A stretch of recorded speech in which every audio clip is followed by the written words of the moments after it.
Hello everyone, myself Manoj Sunania. I welcome you in my online YouTube English classes. In today's class, you are going to learn something about voice, जिसे हम हिंदी में वाच्य कहते हैं. ये grammar का एक बहुत इंपॉर्टेंट पार्ट है. That's why it's important to know it also. और जहाँ तक वॉइस का सवाल है तो आपको टेंसेस भी अच्छे से आना चाहिए. ठीक है ना. यदि आपको टेंसेस नहीं आते हैं या टेंसेस के वीडियो आपने नहीं देखे हैं तो आप मेरे पुराने वीडियोज़ देख सकते हैं जिनमें टेंसेस का डिटेल्ड एनालिसिस दिया हुआ है. तो चलिए वॉइस के बारे में पढ़ते हैं. क्या वॉइस होता क्या है? वर्ब का वह फॉर्म है जिससे यह पता चलता है कि सेंटेंस में सब्जेक्ट कुछ कर रहा है, डूअर. कहने का मतलब ये है कि वॉइस से हमको ये पता चलता है कि सेंटेंस का सब्जेक्ट किसी काम को कर रहा है या सब्जेक्ट पर ही कुछ किया जा रहा है, रिसीवर. या सब्जेक्ट क्या है, किसी काम को कर नहीं रहा है बल्कि सब्जेक्ट पर ही किसी काम का इफेक्ट पड़ रहा है. गेटिंग. वॉइस के टाइप्स की बात कर ले so there are two kinds of voices. Voice के दो प्रकार होते हैं. नंबर वन एक्टिव वॉइस, जिसे हिंदी में हम कर्तावाच्य कहते हैं. इसमें ब्रैकेट में क्या लिखा हुआ? Subject is the doer of an action, मतलब सब्जेक्ट जो है किसी काम को करता है. सेकेंड है पैसिव वॉइस, जिसे कर्मवाच्य कहते हैं हिंदी में. Subject is the receiver of an action. कहने का मतलब पैसिव वॉइस का सेंटेंस वो सेंटेंस होगा जिसमें सब्जेक्ट कुछ काम को नहीं करेगा बल्कि सब्जेक्ट पर ही काम किया जाएगा. चलिए latest study about active voice. A verb is said to be in the active voice when its form shows that the person or thing denoted by the subject does something. कहने का मतलब ये है कि वो वर्ब एक्टिव वॉइस में कहलाएगी जिसका सब्जेक्ट ये बताएगा कि वो किसी काम को कर रहा है, सब्जेक्ट किसी काम को कर रहा है, सब्जेक्ट एक्टिव है. ठीक है. In other words we can say to express the emphasis on the subject or to express the importance of the subject, active voice is used. जब हमको ये बताना होता है कि सब्जेक्ट इंपॉर्टेंट है तब हम एक्टिव वॉइस का यूज़ करते हैं. ब्रैकेट में क्या लिखा हुआ है? Subject is prominent. Prominent means important. Subject जो होता है एक्टिव वॉइस में इंपॉर्टेंट होता है, डूअर होता है, किसी काम को करता है, doer of an action. Getting. Now let us understand this concept with the help of sentences which are given here. First sentence, I eat an apple. इस सेंटेंस पर यदि हम ध्यान देते हैं तो हमको पता चलता है कि यहाँ का जो सब्जेक्ट है वो है आई, जिसके द्वारा ईट मतलब खाने का काम किया जा रहा है. तो ये सेंटेंस एक्टिव वॉइस में. आई ईट एन एप्पल, यहाँ पर आई जो है वो सब्जेक्ट है, ईट जो है मेन वर्ब है और एन एप्पल जो है ऑब्जेक्ट है. ठीक है. गेटिंग. नेक्स्ट सेंटेंस देखेंगे, यू कैन स्पीक इंग्लिश. यहाँ पर सब्जेक्ट जो यू है वो एक्टिव है. कहने का मतलब यू के द्वारा इंग्लिश बोलने का काम किया जा सकता है. पावर या कैपेसिटी बता रहे हैं अपन. ठीक है ना.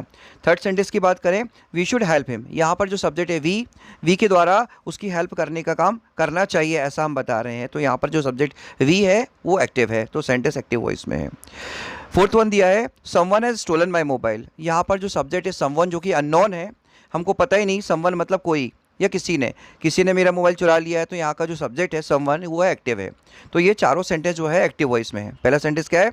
आई ईट एन एप्पल, मैं सेब फल खाता हूँ. यू कैन स्पीक इंग्लिश, आप इंग्लिश बोल सकते हो.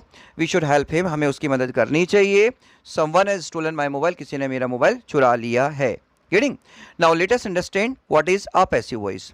Passive voice, a verb is said to be in the passive voice when its form shows that something is done to the person or thing denoted by the subject. कहने का मतलब ये है कि एक वर्ब जो है पैसिव वॉइस में कहलाती है जब इसका सब्जेक्ट ये बताता है कि ये कुछ काम को नहीं कर रहा है बल्कि सब्जेक्ट पर ही काम किया जा रहा है. गेटिंग.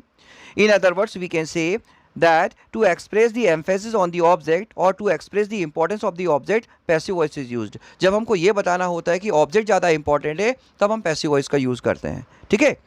यहाँ पर ब्रैकेट में क्या लिखा हुआ? Object is prominent. Prominent means important. यहाँ पर क्या होता है? पैसिव वॉइस में ऑब्जेक्ट ज़्यादा इंपॉर्टेंट होता है और जो मतलब यहाँ पर जो सब्जेक्ट होता है पैसिव वॉइस का वो रिसीवर ऑफ एन एक्शन होता है. मतलब सब्जेक्ट होता है किसी काम को करता नहीं है बल्कि उस पर काम किया जाता है. ठीक है. बेसिकली हम यदि बात करें तो एक्टिव का मतलब होता है सक्रिय, अर्थात किसी काम को करने वाला. तो एक्टिव वॉइस का सेंटेंस वो सेंटेंस होगा जिसका सब्जेक्ट किसी काम को करेगा. और पैसिव का मतलब होता है निष्क्रिय या निठल्ला. कहने का मतलब पैसिव वॉइस का सेंटेंस जो होगा उसका सब्जेक्ट किसी काम को नहीं करेगा, पैसिव रहेगा, मतलब उसके ऊपर सब्जेक्ट के ऊपर काम किया जाएगा. Getting. Now let us understand this concept with the help of examples which are given here. First sentence, an apple is eaten by me. अच्छा, एक्टिव में हमने फर्स्ट सेंटेंस देखा था I eat an apple, simple present tense eat. ठीक है. उसी का passive voice दिया हुआ है यहाँ पर, I eat an apple is eaten by me. तो यहाँ पर हमको बिल्कुल समझ में आ रहा है कि एप्पल जो है खुद अपने आप को खाने का काम नहीं करता है. तो ये जो सेंटेंस है an apple is eaten by me, मेरे सेब फल मेरे द्वारा खाया जाता है, ये सेंटेंस आपका पैसिव वॉइस में हो गया. ठीक है ना. तो जब यहाँ पर ईट जो वर्ब थी वो सिंपल प्रेजेंट टेंस में ही थी और जब एक्टिव वॉइस की जो वर्ब होती है सिंपल प्रेजेंट टेंस में होती है, तो पैसिव वॉइस बनाते समय आपको इज एम आर यूज़ करना है और वर्ब की थर्ड फॉर्म लगानी है। तो यहाँ पर ऑब्जेक्ट था आई ईट एन एप्पल, मैं खाता हूँ क्या एप्पल, तो एप्पल को हम मतलब सब्जेक्ट के प्लेस पर लेके आए।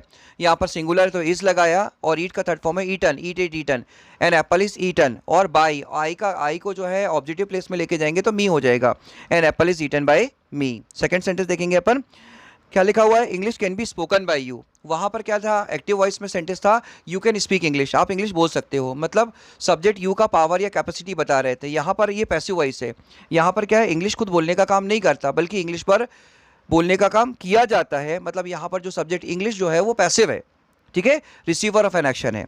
तो यहाँ पर क्या किया अपन ने, वहाँ पे क्या है, यू कैन स्पीक इंग्लिश, तो इंग्लिश ऑब्जेक्ट है, ऑब्जेक्ट को पहले लेके आए हैं।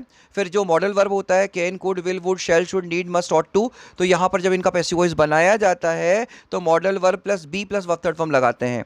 तो वहाँ पर कैन था तो कैन के साथ बी लगा दिया, कैन बी हो गया। इंग्लिश कैन बी, स्पीक का थर्ड फॉर्म होता है speak, spoke, spoken, English can be spoken bye, और यू का यू रहेगा, English can be spoken by you, English आपके द्वारा बोली जा सकती है, ठीक है। पैसिव वॉइस में हिंदी वर्ड जा आ रहा है, जा। Next one, he should be help by us, उसकी मदद हमारे द्वारा की जानी चाहिए। अच्छा, एक्टिव वॉइस में क्या सेंटेंस था, we should help him, we should help him, तो हिम को अपन आगे लेके आए सब्जेक्ट के प्लेस पर, तो हिम का क्या हो गया, ही, ठीक है। मॉडल वर्ब शुड है तो शुड भी हो जाएगा, ही शुड बी, ठीक है। हेल्प का थर्ड फॉर्म है helped, he should be helped by, और वी का क्या होता है, we, our, ours, us, so he should be help by us, उसकी मदद हमारे द्वारा की जानी चाहिए, जा वर्ड आ रहा है पैसिव वॉइस से। देन एक्टिव वॉइस में क्या सेंटेंस था आपका, someone has stolen my mobile, किसी ने मेरा मोबाइल चुरा लिया है, तो पैसिव में क्या हो गया, my mobile has been stolen, है ना। नॉट बाय समवन नहीं लिखेंगे, कहने का मतलब ये है कि जब एक्टिव वॉइस का सब्जेक्ट समवन, एनीवन, समबडी कोई वेग या अननोन होता है तो उसे बाय करके नहीं लिखा जाता, बाय समवन नहीं लिखा जाता, ये नहीं। Let's go ahead. So dear friends, let's practice. Let us convert these active voice sentences into passive voice. So first sentence, the cat killed the mouse. चूहे ने बिल्ली को मारा, तो पैसिव वॉइस क्या हो जाएगा, the mouse was killed by the cat. Second sentence, the man cut down the tree, आदमी ने पेड़ को काटा, पैसिव वॉइस हो जाएगा the tree was cut down by the man, पेड़ जो है आदमी के द्वारा काटा गया। Third one, Columbus discovered America, Columbus ने अमेरिका की खोज की, पैसिव वॉइस हो जाएगा America was discovered by Columbus, America की खोज कोलंबस के द्वारा की गई। हिज टीचर प्रेज्ड हिम, उसके टीचर ने उसकी तारीफ की। He was praised by his teacher, उसकी तारीफ उसके शिक्षक के द्वारा की गई। The boy tease the dog, लड़के ने कुत्ते को परेशान किया, the dog was tease by the boy, कुत्ते को लड़के के द्वारा परेशान किया गया। He has written a letter, वो एक पत्र लिख चुका है, a letter has been written by him, पत्र उसके द्वारा लिखा जा चुका है। The police arrested him, so he was arrested, by police नहीं लिखेंगे, he was arrested. Next one, Neelu was making a kite, Neelu पतंग बना रही थी, a kite was being made by Neelu. Ninth one, the boy caught the ball, लड़की ने गेंद को पकड़ा, the ball was caught by the boy, गेंद को लड़के के द्वारा पकड़ा गया। My father will write a letter, मेरे पिताजी जो है एक पत्र लिखेंगे, a letter will be written by my father, एक पत्र मेरे पिताजी के द्वारा लिखा जाएगा। आई विल कॉन्कर हिम, मैं उस पर विजय पा लूंगा। He will be conquered by me, उस पर मेरे द्वारा विजय पा ली जाएगी। ही वॉज टेकिंग ब्रेकफास्ट, वो नाश्ता कर रहा था, breakfast was being taken by him, नाश्ता उसके द्वारा किया जा रहा था। Twelfth one, he was taking breakfast, वो नाश्ता कर रहा था, पैसे हो जाएगा breakfast was being taken by him. 13 one, the Hunter shot the lion, मतलब हंटर ने, शिकारी ने क्या है, लॉयन को शूट किया, तो क्या हो जाएगा, the lion was shot by the hunter. 14th, Hari open the gate या ओपन द डोर, हरी ने डोर खोला, the door was open by Hari.